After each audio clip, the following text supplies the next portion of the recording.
everyone, welcome back to the channel where we fiercely empower others to reach their full potential. In this episode, we're going to talk about the power of purpose.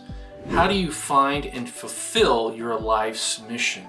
Wow, that is a very big question I know I'm asking you in today's act, but it's something that you really need to ask yourself. Do you feel like you're stuck in a real life maze and you're just going in an endless circle and you're trying to figure it out? And it could be because maybe you're going through some hard times. Maybe you're going through you're lost and you don't know why you wake up in the morning, like you lost your zeal in life. You know, are you facing an uphill battle right now, but you don't even know if you're on the right hill?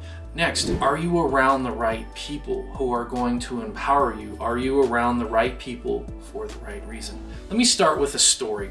So there was a traveler who was traveling through a very dense forest. He was going around and around and he was lost because he could not see past the trees that were in front of him. He was wandering in circles. Well, then eventually he met a wise old man who said, "Why don't you look up to the stars?" And he showed him where the North Star was. And basically by doing that, he figured out that he was going the wrong direction the whole time.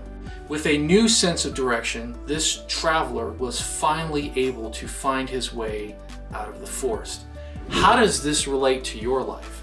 Have you given yourself to Jesus to find him as your North Star? Let's read this verse and see if this kind of feeds into it. Proverbs 19:21. Many are the plans in a person's heart, but it is the Lord's purpose that prevails. If you have the Holy Spirit within you, if you give your life to God, he will be your North Star. Every day that we wake up, trust me, everything is vying for our time. Everything is vying for our attention. Remember, we are in a war of distractions, so that way we can fulfill our life's purpose, so that way we can then empower others. Your future is like a treasure map. If you imagine in your dreams that there's a hidden treasure and you want to find it, but you can't find it without a treasure map. So basically, you need to take the time to draft out a very detailed map wherever your treasure is, and you need to start from wherever you're at today. I call that map a master action plan.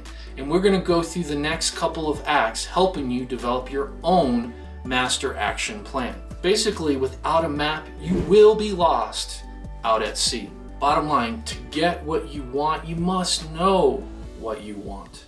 What is your life's mission? What is your hope? What is the fight that you want to take up for God's purpose? What are the blessings that the Lord has laid for you and is just waiting for you to do your work to represent him?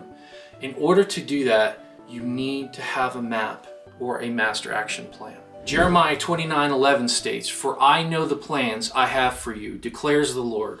Plans to prosper you, not to harm you. Plans to give you hope and a future." So the key word for this act is hope. A lot of us really want hope and clarity, but that can only come when you define those larger than life goals and you break them down. Like I said, over the next couple of acts, we will break these down to figure out how we can better determine our mission in life. So first, let's go through some steps that will help you. Identify your values. What's most important to you? Knowing your values, usually if you put God at the center of them, you know what those values are going to be. Next, I want you to brainstorm and write down all of your goals, and that's going to be in the personal exercise for this episode. What is everything that you want to achieve? It doesn't matter how big, how small, how minute. This is your dream. Let me repeat that again. This is your dream, not somebody else's. Please make sure it's your story that you are writing, not something that somebody else wants you to be. Questions that you would probably want to tackle. How do you want to grow mentally, physically, and spiritually? This is going to kind of set the baseline to help you maybe for those larger goals. But here are some other questions you consider. What makes you feel excited and passionate? What gets you up in the morning? Next, Did you ever have any childhood aspirations or ways that you wanted to make a large impact in the world, and as you grew up, you were just surrounded by people who were like, you can't do that? I don't know, that's probably not a good career choice. Are you empowering yourself and your family to reach for the stars with the help of the Lord? What are your strengths and talents? What kind of lifestyle would you like to live? What are your short-term and long-term goals, and how would you get there? Now, the next step I would tell you is, once you have that, you could have hundreds of things that you're looking for.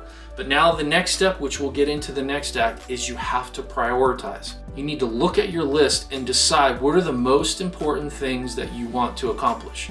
And that could be short-term things that you want to get a win today. That could be things that could help you immediately reach, and then later on it could make you reach a larger goal later. Well, let's get some guidance from Proverbs 3:5-6.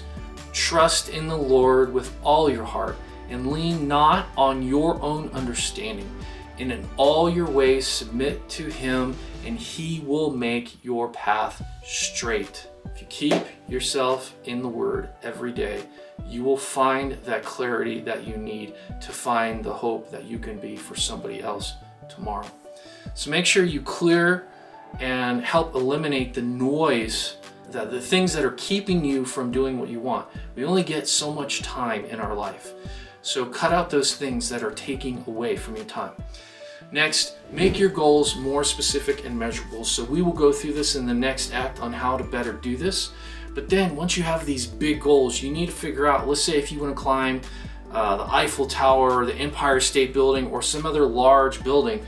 In order for you to do that, you can't just run and do it. Some people can if they train really hard, but realistically, you're taking one step at a time. So break these big, enormous goals into, what do I do today to accomplish what I need to do for tomorrow, and break that down even further. Set a deadline for each and every goal. So that could be 10 years from now, that could be tomorrow, that could be by the end of the day, but whatever it is, make sure you have a goal.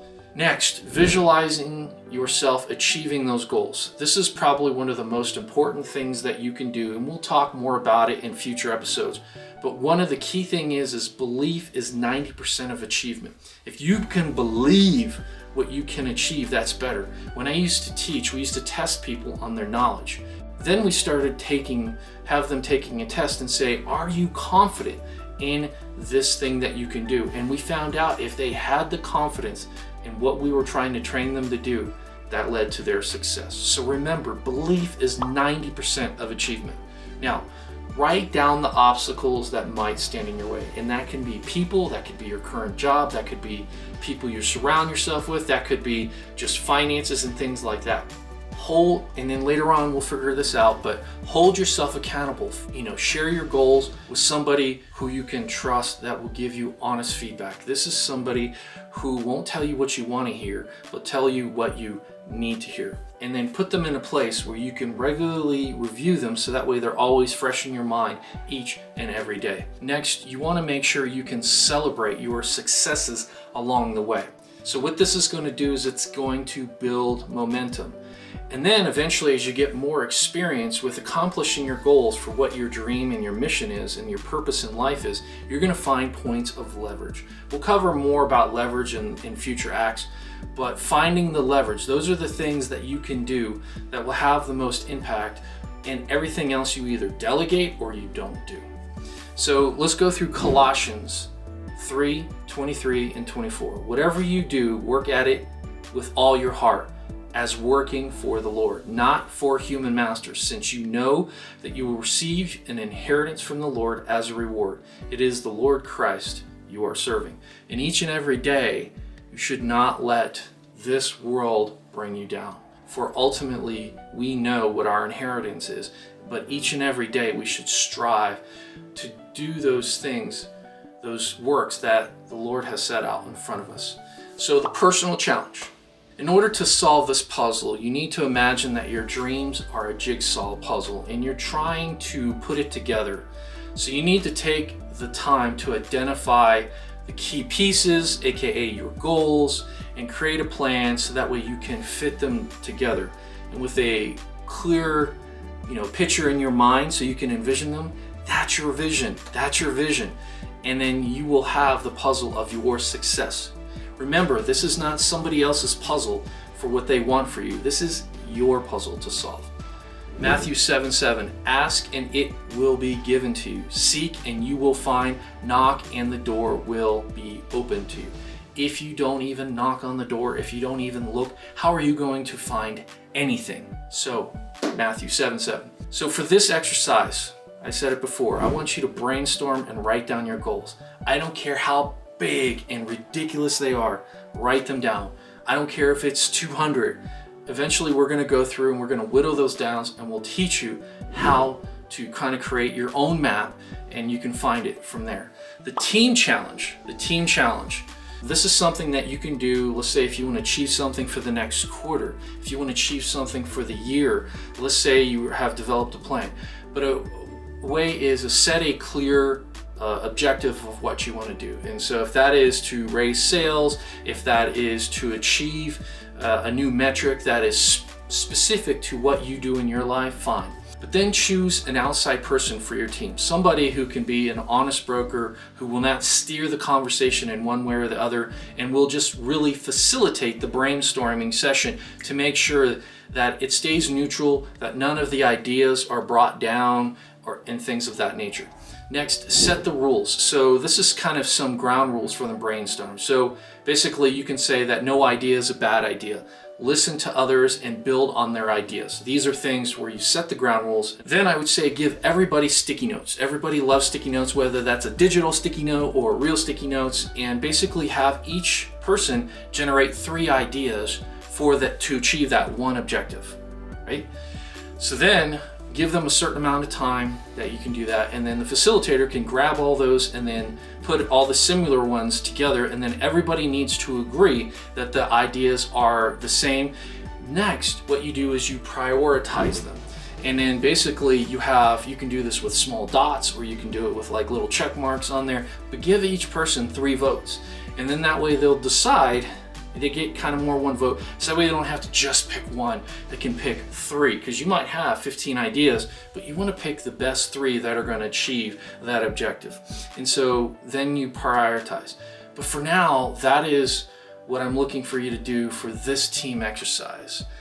And remember, this is to help your team. And remember, we're always trying to empower our folks, empower ourselves, so that way we can help others. Once again, thank you for joining us on this act, and until next time, don't forget to fearlessly empower others.